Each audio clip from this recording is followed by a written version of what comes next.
Cricket से जुड़ी तमाम खबरें, वर्ल्ड रिकॉर्ड, आईसीसी रैंकिंग और आने वाली सीरीज के शेड्यूल से बाखबर रहने के लिए सब्सक्राइब करें बी ऑफिशियल चैनल को और दबाएं बेल के बटन को ताकि आप हमारी लेटेस्ट वीडियो सबसे पहले देख सकें। शुक्रिया।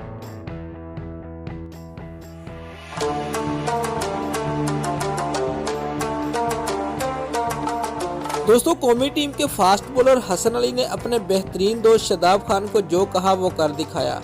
किंग्समैन डरबन में खेले जा रहे दूसरे वनडे में जनूबी अफ्रीका ने पाकिस्तान को पहले बैटिंग की दावत दी तो पाकिस्तानी बल्लेबाजों ने तू चाल में आया की पॉलिसी अपनाई और एक वक्त पर ग्रीनशेड ने 112 रन पर 8 विकेटें खो दी थी।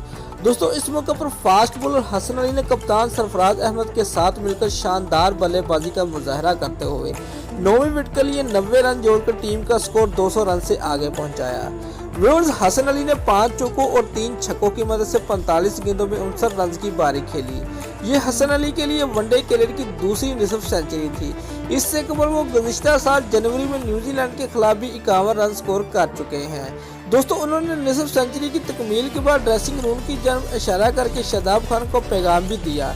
इस शानदार पारी के बाद हसन अली ने मारूफ कमेंटेटर माइक हेनिंग्समैन से गुफ्तगू करते इस इशारे के बारे में कहा कि उन्होंने शादाब खान से कहा था कि वो जनूबी अफ्रीका के दौरे में कम से कम एक निसफ सेंचुरी जरूर करेंगे और उन्हें खुशी है कि उन्होंने जो कहा था वो कर दिखाया। अपनी बारी के हवाले से हसन अली का कहना था कि जब वो क्रीज पर आए तो सरफराज अहमद बल्लेबाजी कर रहे थे। उन्होंने सरफराज से पूछा कि क्या वो अपने शॉट खेल सकते हैं, जिस पर सरफराज ने उन्हें इजाज़त दे दी और उन्होंने अपने अंदाज में बल्लेबाजी की। दोस्तों, अगर आपको हमारी ये वीडियो पसंद आई है तो लाइक और कमेंट लाजमी करें और हमारे चैनल को सब्सक्राइब करना मत भूलिए। शुक्रिया।